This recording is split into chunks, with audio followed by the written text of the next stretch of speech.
Welcome to the Unstoppable Recording Machine Podcast. And now your host, EYAL Levy. Welcome to the URM Podcast. Thank you so much for being here.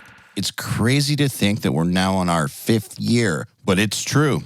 And it's only because of you, the listeners. And if you'd like to see us stick around for another 5 years, there are a few simple things that you can do that would really, really help us out. And I would be endlessly appreciative. Number 1, share our episodes with your friends. If you get something out of these episodes, I'm sure they will too. So please share us with your friends. Number 2, post our episodes on your Facebook and Instagram and tag me and our guests too.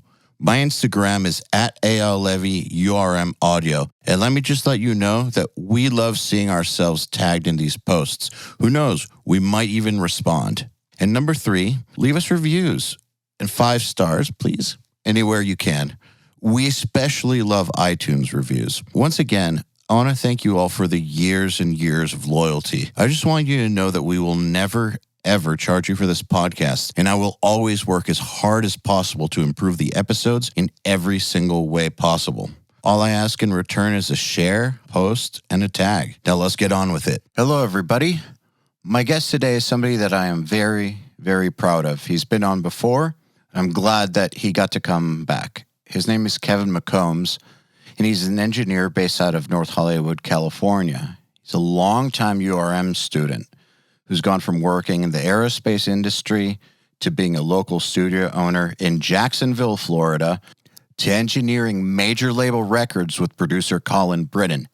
Since moving to California, Kevin has worked with bands like A Day to Remember, Papa Roach, 311, Dreamers, and many, many more.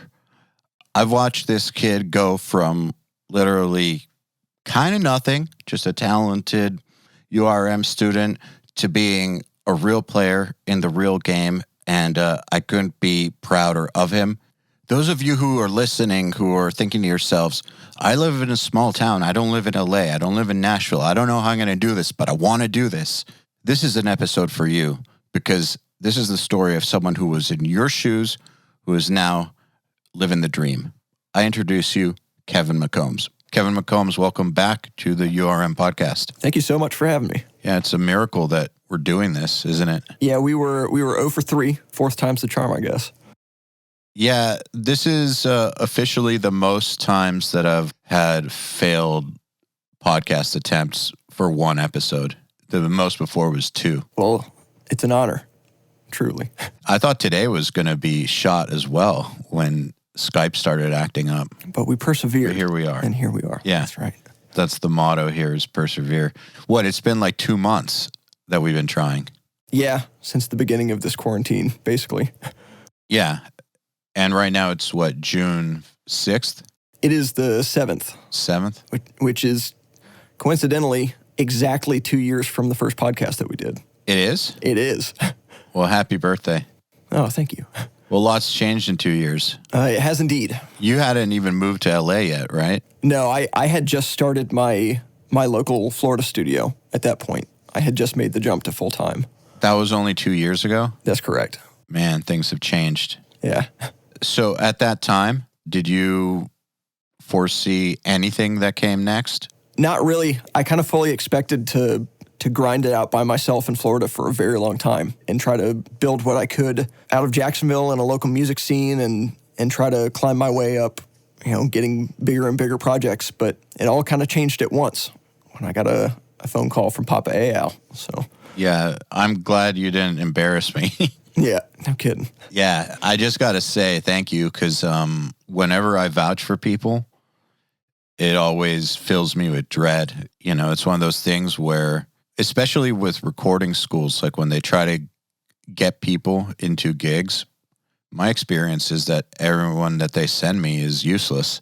And I know that that's the same experience that all my producer friends have. So, like, I have this personal thing where if I make a recommendation to somebody about a person, especially about a person, then it's got to be legit, because I don't ever want to inhabit that same sort of space that the recording school internship departments inhabit, basically. not only that, but you lose your power of recommendation. That's what I'm saying. Yeah. Obviously, if you recommend someone, they turn out to be like useless, it's not 100% on you. Sure. But you still vouched for them, and they're not going to ask you again in the future. I don't know. So thank you for not fucking up. My pleasure. Yeah, I just had to say that. So let's talk about what went down for people that are unfamiliar with the story, because the story is really cool, I think. I'll tell you my version, and then I want to hear yours. My version is that Colin Brittain was in Orlando working on A Day to Remember, and he was basically burning through interns or something like that. For people who don't know, Colin is based out of LA, and he brought his rig to the audio compound in Florida, and his rig's no small thing. And it's not really something that one person can operate and really do a good job producing as well. It's one of those situations that you need a producer, an engineer, and then also intern assistants. It's a serious rig. And he brought Rick Carson with him as an assistant engineer, right? Or engineer. As an engineer. Engineer who's been on the podcast twice, who's brilliant, but didn't bring anybody in the intern slot or assistant slot, I believe. So was taking recommendations from some of the local recording schools. Won't name names, but ones in Orlando that are really big. And it wasn't working out. And he called me really late one night and was like, I'm at the end of a rope right here. I need help on this record. What do I do? Like, do you have anybody? And immediately I thought of you, Kevin. And the reason I thought of you was, well, there were a few reasons. One, you had made a really good impression on me several times as just somebody serious. Two, I had already featured you on the Career Builder promo shows and stuff that we were doing as someone from the URM community who was doing well. And three, you were in proximity, like an hour and a half away. So it was like, I bet you this could work out. Maybe it won't, because Kevin's like a serious metal dude, but let's give this a shot. And I remember calling you or texting you or whatever, and you were in the middle of working with a band. And if I remember correctly, the thing I said was, Colin needs help on A Day to Remember. Can you be there tomorrow? And your question was, if this works out, what do I do with the band I'm working on? And I believe I told you, stop working on them or something like that. Yeah, effectively, I made some phone calls to the people I was working with and everyone else on my schedule. And I said, hey, I will, I'll issue refunds if you guys want them. If you want to wait, for however long this takes for me to have this radical studio experience, then I would love to finish these projects. But right now, I think I have to do this. And everyone was super cool about it. I was able to go down there and not burn any bridges in the process, which was very nice, but certainly is not required of an opportunity like that. It doesn't always pan out like that. No, as a matter of fact, I think that you lucked out in that you didn't burn any bridges, because I think it's entirely possible that someone could have been a diva and been like, no, you got to stay here and finish our record. You can't go take this massive career opportunity. Fuck you, Kevin. It's nice too because... Yeah, fuck you, man. Yeah, it's nice too because it's with a Florida band that everyone in my scene respects and likes. So, I said, hey, I need to go work on A Day to Remember. They were like, yeah, go. What are you doing here? That's great. That makes it a lot easier. You know what's interesting? This reminds me, you're not the first person I've ever recommended for a gig. Like, I have a long history of doing it. I got Ryan Knight into Arsis, who then got into Black Dahlia, and I have a long history going back 15 years of recommending people. And one thing that used to come up a lot, I haven't encountered it in a while, but it's just a funny, interesting note, is I would recommend people that I thought were really awesome who were in local bands, like Ryan, for instance. He was in a band called The Knife Trade. He was already an incredible guitar player. It was clear that he belonged somewhere not better, because The Knife Trade was good. They just weren't going anywhere, honestly. And when I got him the gig or the opportunity, he was afraid to leave his local band. And that happened several times when I would recommend people that were really good. They had something going locally and sometimes they didn't follow through on the recommendation just because they didn't want to upset their local friends. Bummed me out a little bit. Yeah, with my own local band, I had a heart-to-heart with the other members of Cryptaria, and I said, look, this is huge, potentially. If I do what I'm supposed to do, there's no guarantees, but working on a project like this, there's no way that I won't get better at making music, that I won't get, more skilled as an engineer, that any of the things that I learn won't help any project that we might do in the future. And again, the response was run, do not walk towards this opportunity. That's awesome.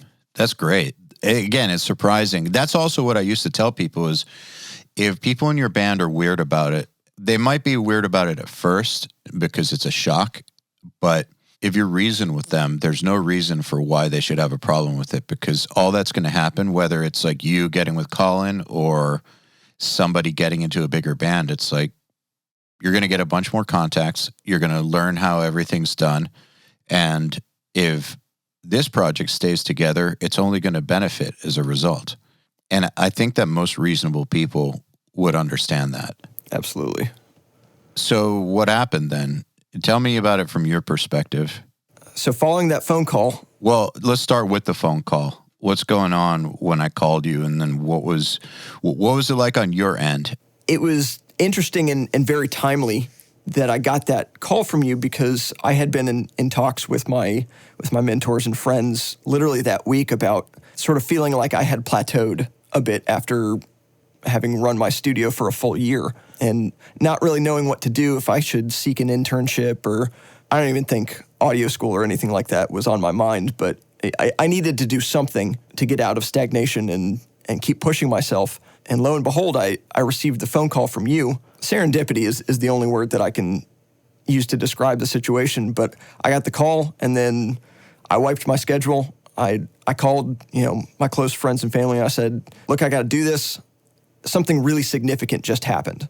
And I knew that it could be a sort of fork in the road for an entire career in professional audio, not just audio, but, working in the music industry as opposed to just working with local clients and getting people to trust you with their art. Like in the actual industry. That's right. Dealing with labels and A&R and, stuff that I had never come in contact with even remotely. So the expectation was, okay, punk, if you want to do this, show up, be in Orlando by 9 a.m. the next morning. And so I did. And following the phone call with you, you put me in contact with Rick Carson, who, it's the engineer's job frequently to sort of vet potential assistants. And, he called me to feel me out and see if I was a schmuck and if we were going to have a good time together making a really serious record. And somehow I managed to not rub him the wrong way. And then I met him the following morning. And then me and Rick became quick friends. Hanging out with the A Day to Remember crew, I spent most of my time working with Rick in the back. If Colin's cutting a vocal or something like that, it's him alone in the room with an artist. And so there's a lot of downtime where a lot of people still need assistance, or, things are still happening on multiple fronts. So I spent most of my time hanging out with Rick Carson and getting, podcast level wisdom from him on a daily basis. That was a really formative experience for me. Let's talk about the day that you showed up. I believe that we spoke in the evening, right? That's correct. Yeah. So you had like less than 12 hours or something. Yeah. To figure it out and be in Orlando. So you showed up, and then what? I showed up early. The audio compound was not yet open. Rick rolls up from his Uber and then opens the door. And then I think the other assistant who was there just doing sort of, clerical stuff, food order, a runner, basically, he kind of showed me the ropes of like, hey, this is, take the trash out, do it, here's the mundane tasks required of you every day. I said, okay, no problem. And I, started to do some dishes and whatever. And then on that first day, the first sort of real opportunity that I got was, hey, we need room mics. Can you get these AKGs up on some stands? I said, yeah, yes, sir. And I went in there and, I started to get them on stands. And I noticed that the linkage that connects to the mic stand required a flathead screwdriver to adjust. And I was like, oh, crap. I'm in a studio where I know where nothing is. And I need to quickly find something, a cord or something I can stick in there to adjust this properly and get it on there as fast as I can. And, searching, I'm freaking out. I'm like, oh, man, this is bad. And Rick comes in and he goes, man, what is taking so long? And, I explain the situation and he goes, bro, check this out. And then he takes the clip and he flips it the other way and it's just correct. I thought it was the end, and I could tell he looked at me like, this is the dude? Are you sure? That was strike one, and I knew that. But luckily, later on that day, had to drive Rick around for an errand, and we were able to have a heart-to-heart where he was sort of probing and figuring out what I wanted to do in life, what I wanted to do with music. And somehow after that conversation, he went to Colin and he said, hey, this kid's serious. He actually wants to do this. It's not somebody who's just looking for the credit. It's not somebody who's looking to get paid for anything. He wants to put in 16-hour days to make records because he's a crazy person like we are. And after that, that's exactly what it was. Is I was working with Rick, I was working with Colin, I was working with the band, and I was there every single morning before anyone got there, and I was there with Rick well after everyone left every single day. And that went on for 2 months. And I wasn't sleeping much, but I was just running on pure stoke the entire time. And yeah, just the things that I'd get to see, I wouldn't be invited into the control room until, late at night when Colin was just, working on additional production or tracking some additional guitars or what have you. Obviously a number of people would have to leave the room before I was allowed in there to just sit quietly. The first time I kind of got to be in the room and see what actual production looked like what it looks like to take a song that was just an arrangement and build it up one layer at a time until it was something that you'd hear on the radio. And I'd never seen that before. Certainly I've had access to multi-track files and stems and things like that to see what it looks like after it's in a session. But seeing things come together sort of ex nihilo, it kind of changed me. How so? It made me realize I had no idea. At the time, I was a local studio owner and I called myself a producer. And then in that moment, I was like, oh, I'm not one of those. I'm not one of those at all. And I'm still not. It's going to be years from this point, even if I ever become one, because of what I've seen. I saw where the bar actually was. It's pretty staggering when you see it for the first time. It was almost disturbing because Colin works fast. He's very fast. He operates Cubase kind of like an extension of his body. He's very musical in his actions, even like editing and stuff like that. He's just flying through it. He's ripping. It's interesting too because he likes to come off as though he's not technical, but he's technical as fuck. Yeah, and then he'll turn around and he'll offer some explanation unprompted for what he's doing. He has pretty intense knowledge that he's gotten from other people, that he's gotten from trial and error of the technical side, but he's so creative he'll trick you into thinking that he's flying by the seat of his pants. It was really cool to watch, and I think it kicked my ass a lot to see that. And not only that, but I was working on a session that was so high level that even though I had been working on local stuff, in some capacity for a few years, every aspect of what was happening was so high level that I could not contribute. And that's, why I was an assistant. That's why I took out the trash. That's why I scrubbed toilets and I did all of that stuff, because my ability to contribute to a session like that has everything to do with what just needs to get done. What's interesting that they say about when you first get an internship or an assistant gig is knowing when to shut the fuck up. One of the biggest faux pas that a new intern can do is to speak up when they're not supposed to. And so I think the fact that you realized I'm a little bit out of my league here, let's not stand out in that weird way, I think that was really smart. Well, I wasn't unguided because I had a notebook full of notes from the first summit that were kind of guiding me. Not to brag on you, EYAL, but your advice from the talk that you gave at the first summit was my Bible in the moment. And your talk was entitled "How Not to Fuck Up Your Audio Career." People thought that was just a funny title, but it is 100% serious. No truer words have ever been spoken to me. It was short too, I believe. It was. Yeah, it was a short presentation, no bullshit, just exactly how to not fuck up. The end. Yeah, lucky for me, I think by nature I'm kind of a quiet person, and I like to listen in general and read the room, as it's put in this industry, is that you have to read the room, you have to have a good sense of what's going on and what's appropriate to say, if it's even appropriate to say anything. A compliment that I was paid fairly early on is just that I was quiet and I was useful. There's no higher compliment. For an assistant, absolutely not. Yeah. And it's what I've come to expect of people that I look for when I bring in a runner or someone like that to a session that we're working on out here in LA is, man, if I want to be able to trust this person, I got to know that they're going to be quiet. They need to be briefed if they have not received the briefing of EYAL. And yeah, it only takes one wrong thing to get kicked out of a session and never invited back. I've seen that too. Recently, we were working on a pretty serious record. The assistant that I had gotten on a recommendation from a mutual friend because our usual guy was unavailable, he came in and he was in the control room and we're trying to nail this bass tone. And Colin, will turn to me as, do you think it needs more or less gain? Or, we're having sort of discussions back and forth between the artist, the producer, and the engineer. And then the assistant speaks. He goes, yeah, tonally I think it's there, but the vibe's not right. Oh, man. I received a stink eye like I have never received before, which said, hey, get your boy. That one was dealt with swiftly. But if you need an example of what not to say, that's it. It's like who asked? That's the thing. Who asked him his opinion? Questions happen generally in a control room, and as an assistant, they're not directed at you. Ever. Yeah. Yeah.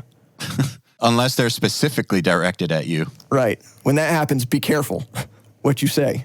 What's interesting is on the surface, I think maybe to someone who's not in this, these sound like some seriously asshole rules.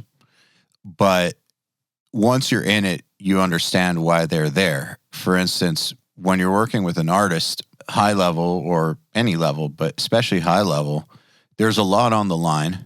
It's not just the artist's career. It's not just that they're being an egomaniac. Like, they have their family, they have the other bandmates, they have a label. The label has employees, they have management, the manager has employees, there's a booking agent, the booking agent has employees, the band has its crew. There's like a whole ecosystem around this band. And whether or not what you're doing in the studio there does well, that kind of determines if these people are going to be employed for the next 2 years. There's kind of a ton of pressure on it. And so when an artist goes to a producer, they're not just trusting them with their art, they're trusting them with their livelihood. And for someone who is unproven and is just a stranger to start imposing their viewpoint on something that's so like sacred it's just out of line. And it breaks the vibe and it makes people uncomfortable. And it just shouldn't be done. It's one of those know your place things. And if someone doesn't understand that from the get-go, like in that type of situation, how are they going to be able to resolve real conflicts down the line when they have to make real decisions? Like, if they can't read the people that they're working with and don't understand what's at stake or what everyone's role is, how can they be trusted to handle a project that so much relies on?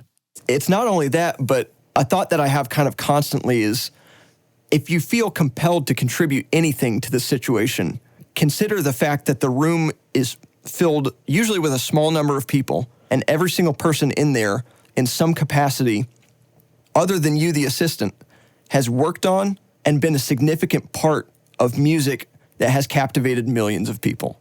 If you have never done that once in your life, I don't think that your opinion on whether or not the verse should be half the speed is really gonna, there are times where my internal monologue is, is going, oh man, it'd be cool if this happened. But I also know not to say those things because I've never written a song myself that has captivated millions of people. I'm not an accomplished songwriter such that my opinion would hold weight with a room full of people who do it every day. It's just strange because the role of the assistant is one where it is a very serious opportunity, but it's got nothing to do with you. And the biggest opportunity I ever got in my life, I could have been anyone. The fact that I didn't fuck it up meant that, things went well, but it didn't have anything to do with me. My name might end up in the fine print of an assistant credit on a record like that, but for the most part, nobody cares that I'm there. It's not important. What's important is that the things that I needed to do got done. Let's talk about that. So you were saying earlier that you felt like you couldn't contribute, but I mean, you didn't mean that in a bitchy way. It's just... No, not at all. Yeah. You knew that in some ways you're stepping into the big leagues. So how did you contribute? Like, what were the things that you did do to make yourself valuable or useful?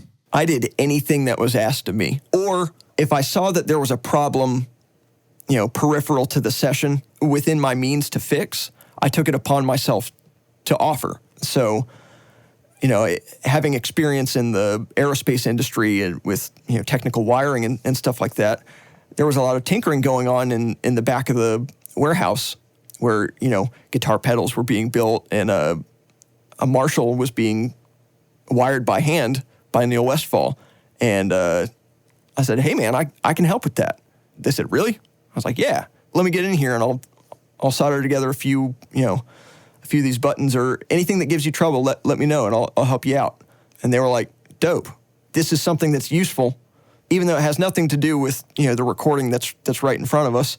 But it's a way to contribute to people that you're hanging out with on a daily basis and just not being a bummer in general. And so I found myself fixing a lot of things that I could within reason. They needed a shelf in the back room. So I went to Home Depot, bought a bunch of wood, and then helped them build one and painted it. It just like part of the trick of being effective at this is not thinking that you're above any task.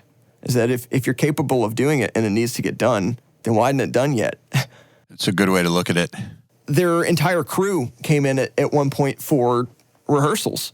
So they have guitar techs, 2 of them, that are working and, they're rehearsing in their space and they got the in-ear rig and all of these things basically simulating an entire show. And there's guitar changes and all of these things happening really fast. And so in the moment, they handed me a set of ears so I could listen to what was going on. And I was working on guitars, screwing in straps, doing really basic stuff. But one of the guitar techs turned to me and goes, man, things are easy when you're here. No higher compliment can be paid to someone whose job it is to just make everyone's life easier. That's really what you're there to do is like, hunger is a problem. You can fix that by going and getting food. Being tired can be a problem in the studio. Coffee is a good fix for that. Figure out what people like and don't be a huge pain in the ass when you ask them about it. The least that they have to think about your presence, the better. If things just show up, they don't even have to know that you did them. But if things are just easy, if people feel like they're in an environment where they can be relaxed and not stressed out about small details, then that job is being performed valiantly. People do notice that life is easier when you're around, and it's something, it takes a little bit of time, but if they just notice that the sessions run better for whatever reason, they will attribute that to your presence. They don't need to keep score of every little thing you've done. Certainly not. Even though I think people like Rick are keeping score. Certainly he is. That is a smart dude. I keep score. Yeah. I keep score of that kind of stuff. Even if I don't tell people, I'm always keeping score on stuff like that. And it's interesting, like you just said, don't be above any task. I think a lot of people who go for internships and assistantship, is that even a word? A lot of people who go for those positions, I feel like they feel like they're above certain tasks, like they're too good for certain things, or they won't put themselves out there.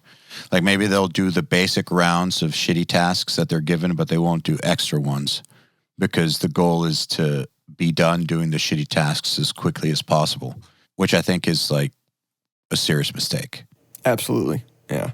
Yeah, because those shitty tasks are going to continue to be a thing. Those little things, they don't seem like a big deal when you're looking at each one as an isolated incident. Like maybe there's a little bit of a mess in one room and coffee is needed and people need food and this one wiring on a jack came loose and all these things, they start to add up. And if you're kind of handling all of those things, people do notice that overall things are just smoother. But if people don't make it like their mission in life to solve every single one of those as they happen or even before they happen, I think people notice that they're not necessarily in it to win it. You know what I mean? Yeah. Like when I've had people working under me, I can tell if their heart and soul is in making this a better situation for everybody. Like for instance, with Nick, he was like that before we hired him. I remember he was like Andrew Wade's assistant and he wanted to work for us. We didn't know him. I mean, we had met him through Andrew, but we didn't know him or anything. And he took it upon himself to basically prove that we should hire him. And I don't think he had told us that he wanted us to hire him. He just showed us. And so he did certain things, like, for instance, we did Nail the Mix in Nashville. He asked if he could help out on it. And he drove himself to Nashville at his own expense and just showed up to the sessions early and just did things like took note of what everybody's drink preferences were. And then they just were at the studio the next day when we showed up. Like he paid attention to what everybody's dietary issues were, and the food just magically appeared. Like he was down to do anything possible. And he just did that over and over and over again until we were like, shit just runs better when this kid's around. Let's have him around more. It's really that simple. Yeah. Dealt with the opposite too. What's important about that too is just that's how trust is built.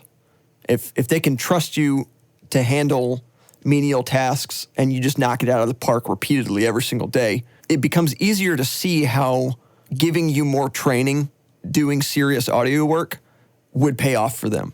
Colin had every incentive to show me how he tunes vocals because he, could see that I had attention to detail in tasks that had nothing to do with it.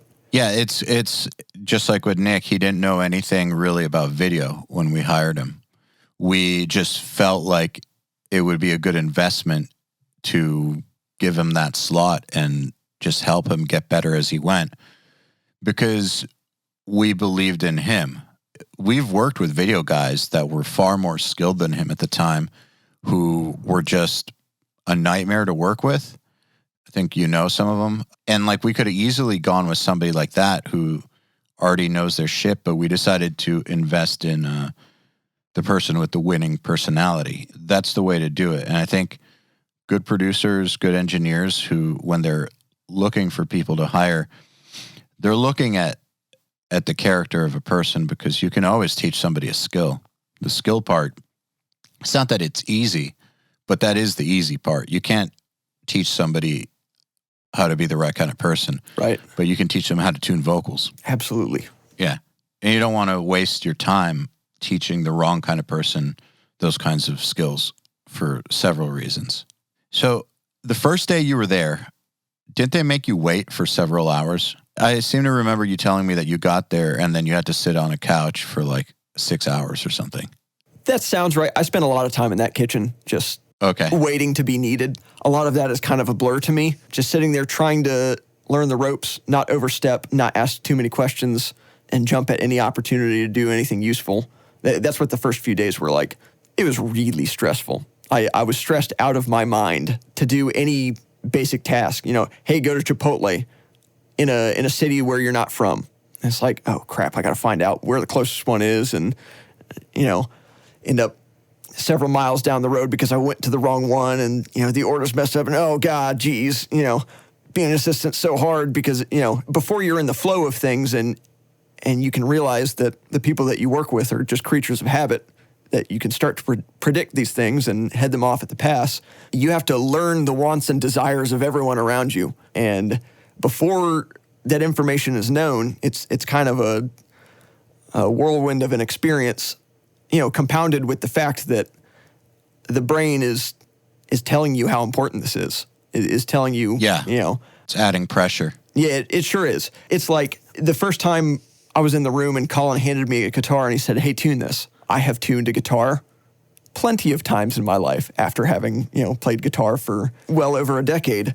But I had never felt more pressure to get a guitar in tune than in that moment. It's like if somebody told you to tie your shoes for $1 million, it might make you think about it a little different. Yeah. And so luckily I handed him a guitar that was in tune, and then he was able to trust me with that. It's just really simple stuff, but that's what allowed me to be in the room. I'd sit on a chair in the corner. He would turn around and say, "Hey, could you tune up the ES335? And at the time, I didn't know what an ES335 was. I Googled that as quickly as I possibly could, and then I grabbed that one off the rack and tuned it. That's kind of a key detail right there. It sure is. You Googled it. You didn't say, what's the ES335? Right. Not every situation is Googleable either. No, but you should know which ones they are. Certainly. And that's another important part is when you're in a situation like that, familiarizing yourself with as much as possible, even if it's not your responsibility to know. So, I walked into a room full of outboard gear that I'd never even heard of. Esoteric pieces that Rick had brought from his studio in Omaha, different vintage microphones and all of this stuff. After having come from a DIY metal recording scenario, that's a very limited scope of what the entire, field of recording is all about. There are entire categories of gear that don't get talked about in the context of metal. I don't know anything about synthesizers. I don't know anything about pop vocal mics or anything like that. And I was suddenly surrounded by all of it. If it wasn't an SM7B, I don't know what it was. So you looked this shit up? Of course I did, yeah. And, looking it up, you find incredibly misleading threads on gear sluts, and you try to triangulate what awful information you can about what it is, what it does, and how to use it. And then you just try your best to keep a hold of it to where if you're asked to go get a mic from the locker, you get the right one. It's a lot to absorb all at once, especially because, the mind is being imposed upon from several different directions at once. Were you ever sitting there thinking this gig could end and then that's it? Like I go back to Jacksonville and it was fun while it lasted kind of thing? Only every single day. Were you cool with that possibility? Like where were you at concerned with that? Like if that had happened, would you be bummed? Oh, of course I would have. I knew the weight of what was happening. And I knew it was really just a hunch. There was no guarantee that I was going to be offered a job after this. But I knew without a shadow of a doubt that doing a good job would result in good things in my career, would result in good things in my life, and would put me in contact with really good people. And so I knew that I didn't know if I would ever even work with Colin or Rick again, but I know that it also put me in good standing at the audio compound. I know that Andrew was working on UGP with Nick at the time, and if he needed guitars strung and I was just sitting on the couch, you bet your ass I strung those guitars. And so I was just trying to be as helpful as possible to as many people as possible because I had no idea what the future had in store for me. And I knew that none of it was guaranteed and that on any given day, I could say the wrong thing, I could fuck up the wrong thing and get sent home. Lucky for me, that didn't happen. And a lot has transpired since then because of that. Really, yeah, the pressure to be fired is constant. It's just omnipresent because you're expendable. That's the nature of that position, is that, man, if you don't work out for any reason whatsoever, if you make the vocalist uncomfortable for 15 minutes, you're gone. Sometimes that's really all it takes. Luckily, I had enough counsel in my notebook to not do any of that. What happened next? Like, how did that lead to not living in Florida anymore? The session was drawing to a close, and I know that Rick and Colin were kind of talking back and forth like, hey, how do we use this kid? it's clear that he wants to do this and he's motivated and he's willing to do damn near anything to make it happen. And Colin at the time was in the process of getting resources together to build his recording studio at his home in North Hollywood. And he knew that I had been handy with tools and electronics and stuff like that. At the end of the record, he goes, "Man, you're rad. If you lived in LA, I'd hire you tomorrow." I said, "Really?" He goes, "Yeah." I said, "Okay, no problem."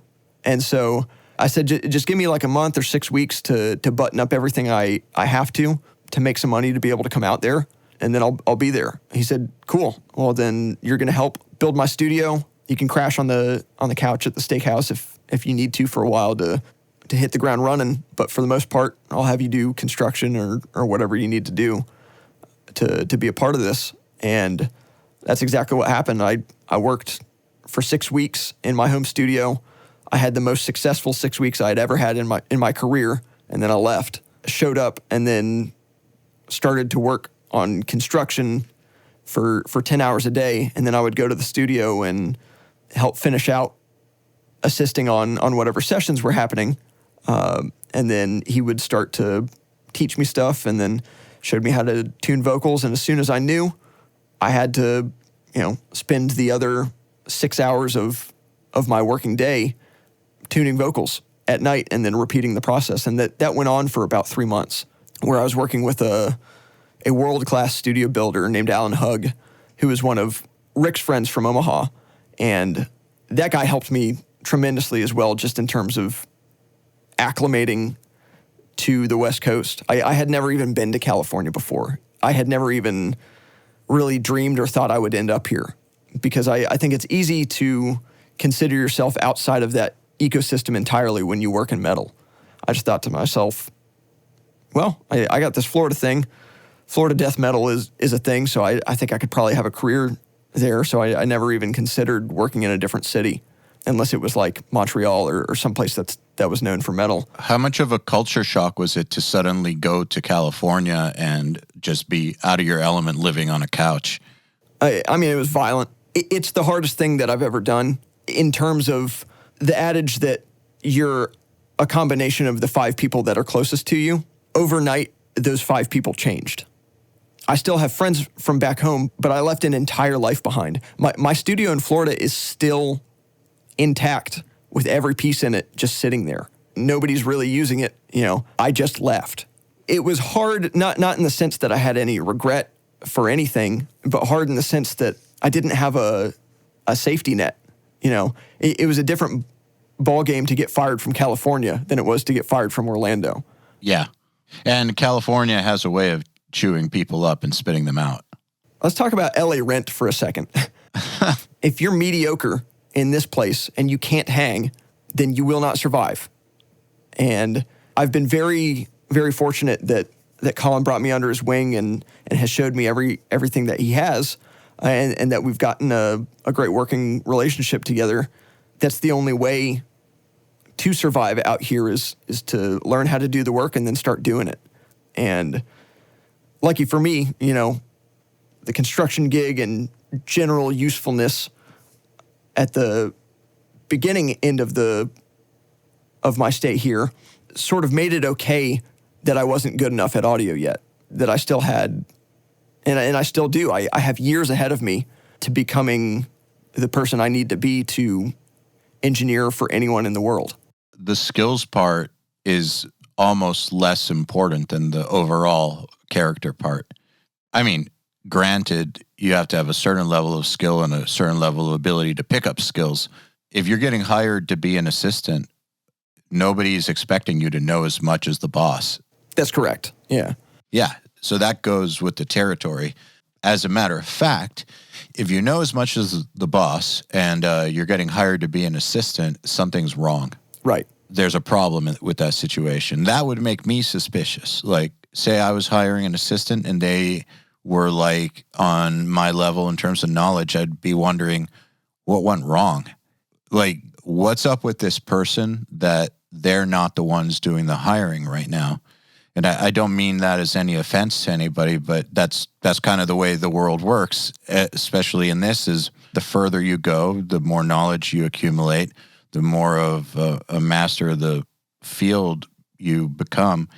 And if you're around long enough to obtain that level of knowledge, but you're still getting assistant gigs, unless it's Rick Rubin or something, you fucked something up along the way. Totally. Yeah, so I don't think that's actually a mark against you, that you were not there yet with the skills. To be honest, it's kind of an advantage in some ways.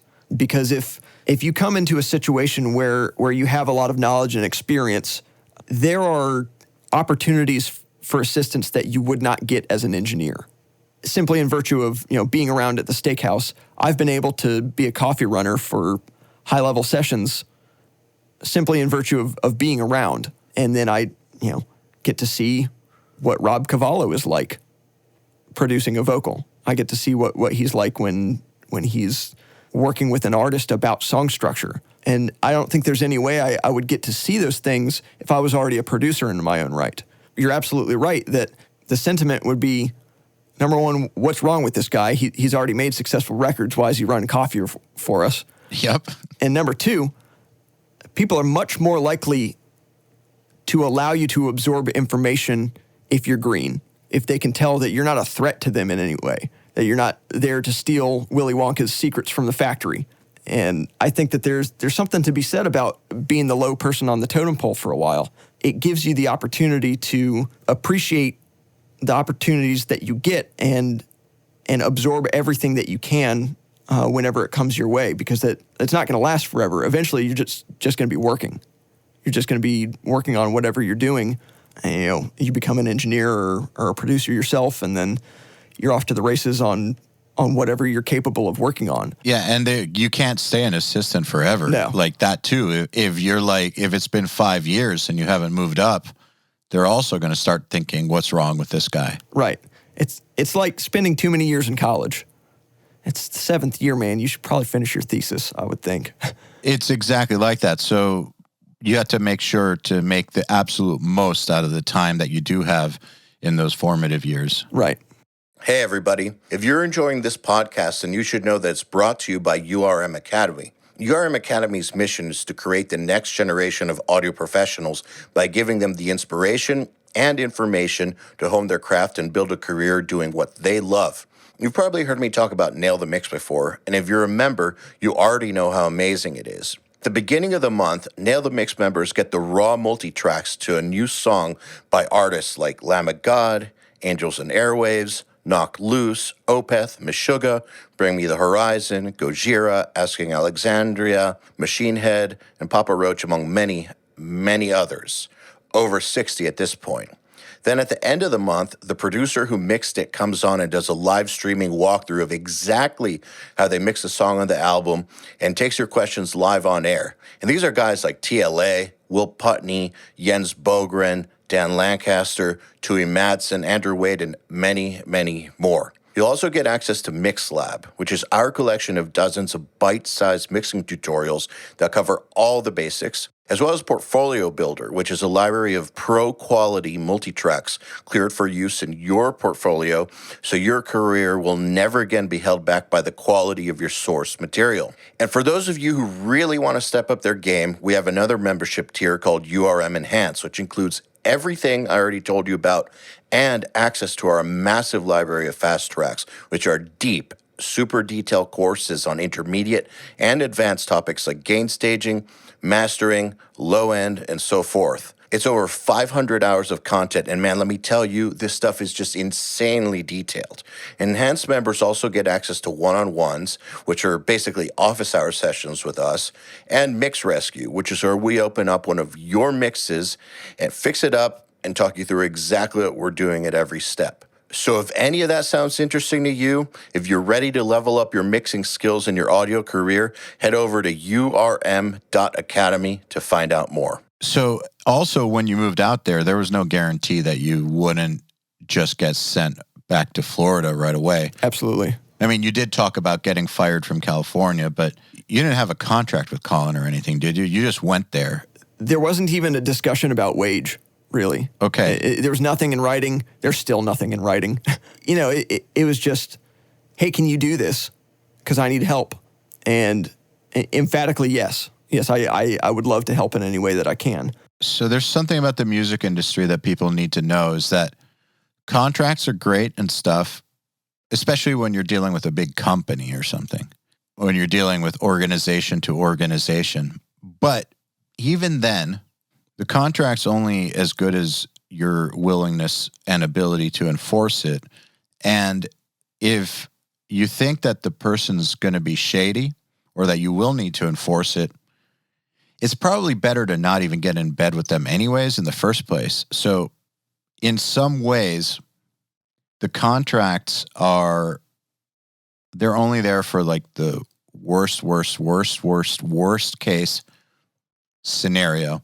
And a whole lot of business gets done just on verbal agreements and trust and understandings. And I know the music industry has a reputation for being shady, which is warranted to a degree, but I think it doesn't get enough credit for how much of it gets done honorably without any paperwork, just on an agreement between two people. That's like the majority of everything I've ever been involved in. I agree, and I think I've been spoiled because I haven't really seen too much of the shady side of the Los Angeles. It's there, believe me. Trust me, I know it's there because I hear people talk about it when they come in sessions. You know, that there's violence happening between people that are constantly trying to climb the ladder and one-up each other. But the circle that I got brought into, you know, the circle of Rick and Colin and other people who are managed by Kelly and... Shout out to Kelly. Yeah, shout out to Kelly. That entire crew is good people. And to be honest, that's the reason why I just up and left to California, is because I thought that I was working for good people. And I am. It would be absolutely too easy to be taken advantage of by the wrong person. And then the only thing that I've had to hold for myself is that I do know how I deserve to be treated. Like as a human. Yeah, it's got nothing to do with the work. You know, I know I probably deserve not to be screamed at on a regular basis or cussed at or degraded, told I'm filth and spat on. Yeah, right. There's no reason for that. It happens all the time, though. But okay, so it's interesting that you say that. There's a fine line. One thing is asking someone to make coffee and clean the toilets. The other one is treating them like a degenerate piece of shit. That's right. And that whole treating people like a degenerate piece of shit thing is part of the old music industry. Lots of the old school guys still do that. It's not looked at very favorably anymore. Like, people who kind of go that way, they don't get very good reputations, especially if they're under the age of 50. If they act that way, nobody's got time for that shit. They better be putting out some huge records and making a lot of people very rich if they're going to be acting that way. The only people who get away with it are old timers. That it's like when your grandparents would say something racist and it's just like, oh, they're right. just old. Yeah, it's along those lines. It's like looked at like, oh, that old guy, just he's old, whatever. But lots of the dudes that I know who are from the more senior generations who are still working have completely dropped that type of working environment. They don't treat people like that anymore. Even if they used to, for the most part, they don't anymore. Like, the world has evolved. And so I think that it's important to hold your ground as far as integrity as a human goes. Absolutely. It's something that I'm very fortunate to experience, because I could have seen it very easily the other way, where it was required of me to be treated like that, depending on the scenario. And part of me thinks that if it was more like that, I'd still be in Florida. I would have made the choice to just try to figure it out myself, because I'm very concerned on a fundamental level about who I'm working with and who they are. That matters to me far more than what they've done or what they've been responsible for in many aspects of this. And I think that has been beneficial to me, because choosing the right people who happen to be talented, who are just there to have fun and make music with their friends, that's what I think embodies a lasting career. And that's something that I've learned intimately from Rick, that I've learned from Colin and from the whole crew is just that money gigs aren't really worth it. If you're doing things that make you hate yourself and hate what you're working on, you know, it's much better to just have a good time and be relaxed and Work on stuff that you're stoked on with people that you like. It's really the relationships that are going to carry you through things. No individual mix that you work on, no song that you engineered is going to make or break you in the grand scheme of things. It has much more to do with, did these people like hanging out with you when they made music, and do they have a positive association with your vibe whenever they leave a session? And yeah, I think that having a good moral compass about it is more important than any piece of knowledge that I could have about gear or anything like that. You told me that Rick told you about loyalty once, and loyalty is super important to me. I think that, to me, that's one of the most important character points in a human is, how loyal are they? Will they just throw you under the bus right away, stab you in the back right away, take advantage right away, or are they loyal? And I think loyalty goes a super long way. And you told me that Rick basically told you that at some point. That's correct. In no uncertain terms, he said, look, there's a chance that you'll be offered other opportunities as a result of having done this work or been a part of this or that. But it's important to give back to the people who take you under their wing. And I believe that firmly, that I owe it to my people. That's what my labor is to me. When I sit down and do the work and sacrifice my body and my ears and all of these things, at the end of the day, if I ever have to wonder why I'm doing this, it should be ideally because I have some people that I really don't want to let down, because I'm loyal to them and I'm loyal to what they work on, and I want to be a good friend. Really, it's like if I miss a deadline for printing stems or something like that, I'm letting down a lot of people. If I export something that's not right, it's not just my name. It's the name of people who have trusted me a lot and who have taught me a lot. And I think that matters immensely. Everything you do is sort of pregnant with loyalty and with trust. I agree. Yeah. Let's talk a little bit about what you've done since you've been in California. So it's a culture shock, but you've been there a while now. I have been here just over a full year. Yeah, so shock has worn off and it's now what you do. It's what I do every day, yeah. Yeah, what's your life been like out there? I am no longer sleeping on the couch. I have graduated from that. I live in a house with my girlfriend and her family, 20 minutes west of the studio, and so I drive in through beautiful sunny conditions every day to try to get here before Colin, and then I stay until after he leaves. And on any given day, it can be a session for writing. It can be sessions for albums that we're working on. It can be mixing. It's a huge swath of possible jobs because of what Colin is capable of working on. He can write in any genre. He can produce in any genre. And he gets sent a lot of different stuff. So on any given week, we could work on projects that are all across the board. And it's my job to engineer and assist and be whatever needs to happen in the room. It's just me and Colin in his production suite at the steakhouse. There's no additional assistant unless we go to a bigger studio to cut drums or do something like that. So I'm still not above taking out the trash. I still do all of that stuff. It's just a matter of what can I be trusted with, and then we sit down and we crank out records now. We're to the point where he can trust me with enough to say that I engineered a record that we worked on together. That's just the dream, because I started as a lowly assistant, last February, and now I get to do what I set out to do and have my name on records that go to radio, records that millions of people will listen to. And I'm finally starting to get those projects under my belt. We've had the first few records where we've done them together. Colin's on production. He's also a brilliant engineer. Yes, he's great. That's what's kind of funny about this is that I have engineering credit on these records, but he still lifts a lot of weight when it comes to sounds that he's looking for, and it's kind of my job in certain instances to read what he's trying to do, and that flow has gotten better over time. So I know if he's looking for a clean chorus guitar part, I know what guitar to hand him that's already tuned with the type of tone that he's looking for. And that's really where the magic happens. If I do my job really well, he doesn't have to think about what it sounds like as much, or or to any degree if I nail it. He sits down and he plays a part. It goes into the Cubase session, and then we move on. And basically, he cranks out a song in a day.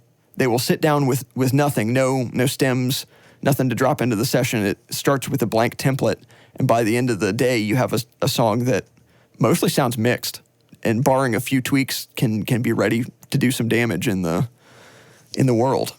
That is super cool. I get to work on productions every single day, and everything is different, and the pace is frankly ridiculous.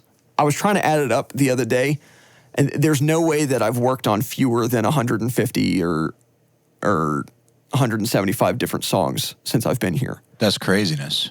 Yeah, it's insane. And even just the list of artists that I've worked with. Can you name any? Yeah, sure can. Some highlights. I've worked in some capacity on Papa Roach, on 311, on One OK Rock, on Dreamers, on Colin's own project, which he got off the ground since I've been here, called American Teeth. We did a record with From Ashes to New. We're in the processes of finishing up a record with Teenage Wrist, The Head and the Heart. I mean, it goes on, and I know I'm forgetting plenty of stuff that's really significant even, but something awesome walks in the door every single day, and I don't always know what it is. You know, one of the first days I was here, I got done with construction, and then I walked in the room. It was like 10 p.m. at night. There's a vocalist tracking, so I quietly sit on the couch. This guy just lets a vocal rip. I go, man, I know that voice. Dude, is this Puddle of Mud? Yeah, it was Puddle of Mud. That was the first time it was like, oh, wow, okay. It's just what it's like to work on stuff that's on the radio every day that, you know, I grew up where it was on the local rock station. Now you're in the room with it. Now I'm in the room. And what's super cool is when you hear an iconic voice that you're used to, like Jacoby from Papa Roach, when you hear him in the room, that's what it sounds like. Mm-hmm. When he sings into the mic, it sounds like a record. That's been one of the coolest things about working in this sphere. It's not even limited to vocalists. If you have a session drummer or an excellent guitar player, whenever they play, it sounds like a record. And you have to do very little when it's right. And of course, it's going through awesome gear, and every part of it is as good as it can be in every category. And then by the time it gets into the session, it's just awesome. You know, downstairs, there's an epic hand-wired Neve console, and there are moments sometimes where we'll be down there getting a guitar tone, and Colin will have an idea for, you know, a stereo chorus that uses two different amps and then two different sets of stereo room mics that he can, you know, manipulate in different ways using the console. And there's sometimes where a guitar player will just strike a chord, and you just have to sit there and go, wow, oh my God, that sounds incredible. It's not to say that you can't do these things, you know, in the box or anything like that, but there's powerful experiences to be had when all of those factors are correct. Absolutely. Yeah. When you're in front of a giant desk and there's Asperger's blaring the drum sounds that you just tracked and all of this stuff, and you can sit back and say, holy shit, you know, this guitar tone is so sick it might inspire someone to play. This snare is so fat that we might not have to use a sample. It's just awesome. Those are the moments that really make me love what I do. And the artist knows it too. You know, they're sitting on the couch, they're sitting in front of the desk, they're listening. And when you can blow their minds with a tone, when the part is just correct and you hit play and everyone just agrees, it's like, yeah, that's it. Cool. Let's move on to the next part. That's the raddest clean tone we've ever been responsible for. That's just too cool, especially working in a studio with history and all that stuff behind it. There have been a lot of sick records made here at the Steakhouse. There have been a lot of sick records made at other studios that we go to for drum stuff or whatever. In North Hollywood, in a 2-mile radius, there's some of the most famous studios in the world. The things that you have access to geographically are really incredible. And truth be told, when I was in Florida, I had never even stepped into a professional recording studio. They just didn't exist. I had never touched an analog console before I touched the Neve at the Steakhouse. And now I get to drive it, and it's wonderful. So speaking of being in a small town, let's talk a little bit at people or with people who kind of are in a humble position like you were, in a small town like Jacksonville has nothing going on. It may as well be the middle of Idaho, as far as I'm concerned. I know Jacksonville. My stalker is from Jacksonville, and I've worked with Jacksonville bands. And it's basically like a middle of nowhere kind of town. A lot of people think to themselves, there's no opportunity here. How do I make it work? What do you say to that? I'm going to say that it's possible, but boy, it's an uphill battle. The most beautiful thing about being in Los Angeles is just that there's people down the hall at the steakhouse. You know, Tom Rousseau is down there, and he was Rick Rubin's engineer on like Audio Slave and stuff, and he's got 9 Latin Grammys, and you can just ask him stuff. You can say, hey Tom, how do you deal with orchestra in a dense mix? And he'll just be like, oh, you just do this. It's like, thanks, man. You know, there's no resource like that for you when you're in a small town like that. There's no gurus. And usually if there are gurus, they're like grizzled local studio warriors who hate clients, who can't seem to get above whatever echelon they're working at. And it's rough to take advice from those kinds of people. You know, ideally when you're working in audio, you should be getting your information from people who have done records that you care about. If you're asking for advice on a guitar tone, it's probably best to make sure that the person you're asking has done something that you think is just the bee's knees. And in Los Angeles, that's where those people live. You know, that's where the studios are. That's where prolific music shops are. In Jacksonville, there's Guitar Center, and that's it. It's not even like the Hollywood Guitar Center, which that place rules in comparison to what we have down there, where there's no awesome instruments there. There's nothing totally inspiring to where if you need something during a session, you can guarantee that they'll have it. You know, you need to think ahead and order everything online for your session to make sure that you have Remo drum heads. So do you think that people should try to get out of their town and move to somewhere like LA? Like, what do you think they should do? I can't categorically recommend moving out here because I can't speak for what it's like to do it on your own. Yeah, well, you did the thing that I've always said to do, which is get the opportunity first. That's right. I wouldn't have come out here without a job, straight up. I would have been comfortable sort of hacking through it on my own. But yeah, I recommend that you at very least seek out someone whose work you care about and figure out what you can do to help them. It's not always going to be obvious, but something that I learned is the best way to do it is to bring them work. If you really like someone and you want to get a working relationship with them and they do mastering, try to sell your clients on getting their songs mastered by them so you can open a dialogue and figure out what they need. You know, if they need editing, if they need this or that, if you've got drum samples that might be of interest to them, figure out some way to add value to what someone else is doing, and then an opportunity might come from that. It makes the utmost sense to me that nobody would really want to hire someone who just asked for a job. Of course not. Right. There's very few industries for which that would be an effective strategy. And I'm going to say especially not this one. There was a moment that happened to me fairly recently where we were at Clear Lake tracking drums for this rock project. And one of the assistants, you know, was helping me put mics on stands and stuff like that because I had my input list and how I wanted everything patched when I walked in the building. And he turned to me and he goes, "Man, how do you get on these high-level rock sessions?" I was like confused that he had asked me that because he came from an audio school. He didn't know what to do in order to be able to engineer things, in order to be allowed in the room. And it was confusing to me because I'd never been asked that, like, as somebody who had, quote, made it. You know, I was just like, man, I'm just setting up mics. What do you want from me? Trying to get a drum sound. But it occurred to me that the question was absurd, that I tried to do my best to correct him and say that, you know, you need to figure out how to create an opportunity for yourself by figuring out what sessions you want to work on. And then, you know, not everything is attainable, is reasonably attainable. You can't just decide that you're going to go work on, you know, the next Justin Timberlake record because you think you've got the stuff and you can contribute to that. But I think it's reasonable to set goals where you say, hey, I really like this person's work. I wonder if they need help. And they won't always, but sometimes they do. If what they need done is something that you can do, then that's where the offer needs to happen. it's not a question of how do I be here? It's what can I do? Yeah, instead of how do I get on these big-ass rock sessions, it's more like how can I provide value for people who work on big-ass rock sessions? That's exactly right. And it's like a similar question, but you'll get totally different answers. And that's also not to say that I'm an authority on any of this, because I'm still so green, and anything that I say with regard to audio, anything that I say with regard to doing this as a career, I'm really just synthesizing from people that I trust and that I know. I have a lot of Rick sensibilities in my brain at all times.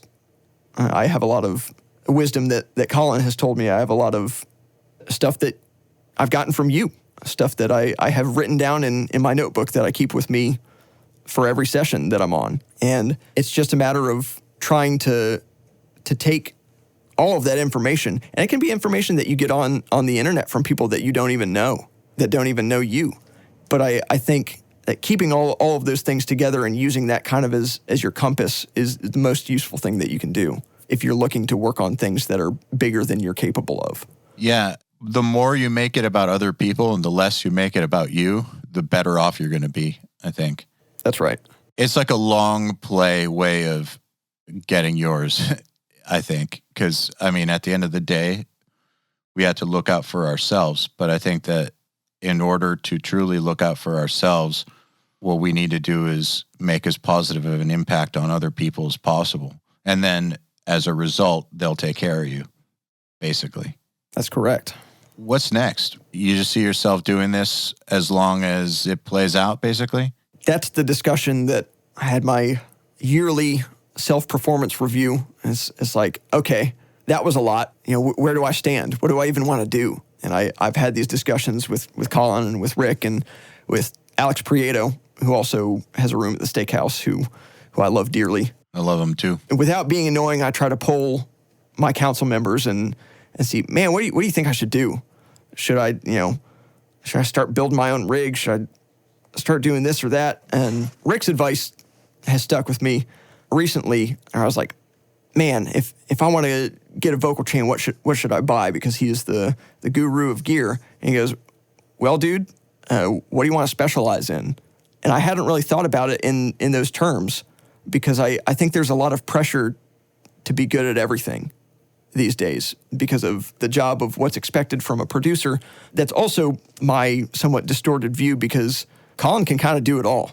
He's a freak, though. He's a freak of nature. And what I've come to realize is it's not really fair to hold myself to standards of the way that I see him working.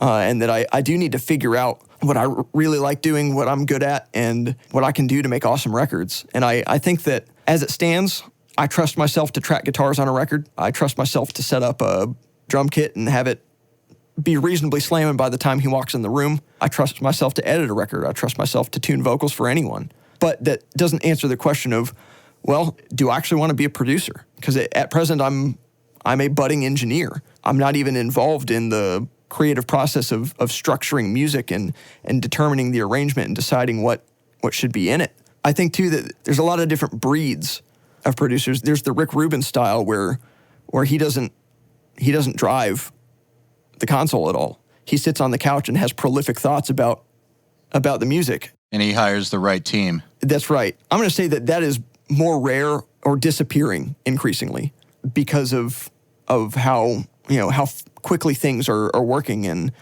there's monetary consequences of the times as well, is that budgets aren't as big and you kind of have to get creative. But currently, my plan is I'm on the best team that I could possibly be a part of, and I'm going to contribute to that team, doing everything I can and pushing myself to get better.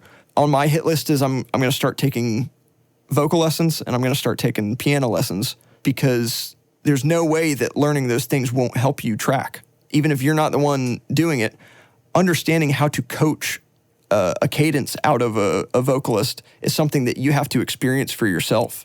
I think that, seeing the multi-instrumentalist talents of Colin have kind of inspired me to realize that the more musical you can be, the better you're going to be at this. There will come a point, maybe within the next year, that all of the all the technical side of things is really just second nature. You know, you're kind of going through the motions of making stuff sound good, and it's just what you do. But being able to make ideas more musical, and even in your mixing, even in your editing. Colin showed me how to edit musically and not edit to fix things. That's a different concept, is that every aspect of music making is an opportunity to make creative decisions. And there's no part of this process that can be boiled down to just apply, plug in, turn knob, done. There's immense creativity to be had, and my job is to keep working on my bag of tricks, keep working on my set of known working signal chains and all of these things to where I don't have to think about it. I know how to get what I'm looking for, and then I do it. And I can remove that from the table. So I want to be able to cut a vocal for anyone. I want to be able to step into any room. It doesn't matter if I've ever used that console before. I want to be able to step in there and crush it. Part of that is just do your research. Most studios will show you a list of their mic locker and all of that stuff. But I've also gotten to see what it actually means to be like good at Pro Tools. Yeah, it's crazy when you see someone who's really good at it. Yeah, like I got to be an assistant for a scoring session for the recent Addams Family animated film. And the engineer that they had in that room for a session like that, it's also his job to read the score so that he can follow. And working on movie stuff, I mean, they're flying. All of their punches and cues operate on a schedule, and everyone in the room is operating on that schedule. It's not like music. And this engineer is one of the guys who Avid sends their Pro Tools beta versions to because he is a wizard.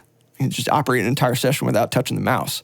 And it was another one of those moments where I was like, oh, I didn't know you could be that good. And now that I know, I kind of have no excuse. Yeah. Yeah, if I'm not at least that good, then what am I doing? Yeah, all of it takes time, and it takes immense practice, and it's improper to compare my skills to people who have had careers in this industry for 30 or 40 years, but understanding where the bar is at and then being immensely hungry to get there is kind of where I'm at. That sounds great. Yeah, I see my deficiencies and I know what I got to correct. It's just I got to put in the work. Sounds like you got the putting in the work part down. Well, I think this is a good place to end it. I'd be interested to check in about a year and see how you're doing again. I'm also interested to see where I'm going to be at next year because it's hard to believe it was a year. Yeah, it just absolutely too much has happened, and too much is about to happen all over again. Yeah, exactly. I'm very curious to see where this all leads. Well, Kevin, thank you so much for coming on. So stoked that this has all worked out. And like I said, we should check in a year and see what's transpired. Well, Al, thanks for having me on. And more importantly, thanks for the call. I would not be here without you, man. Hey, thanks for not embarrassing me. Yeah. Cool. Okay, then. Another URM podcast episode in the bag. Please remember to share our episodes with your friends, as well as post them to your Facebook, Instagram, or any social media you use. Please tag me at EYAL Levy URM Audio, and of course, please tag my guests as well. Till next time, happy mixing. You've been listening to the Unstoppable Recording Machine Podcast. To ask us questions, make suggestions, and interact, visit urm.academy and press the podcast link today.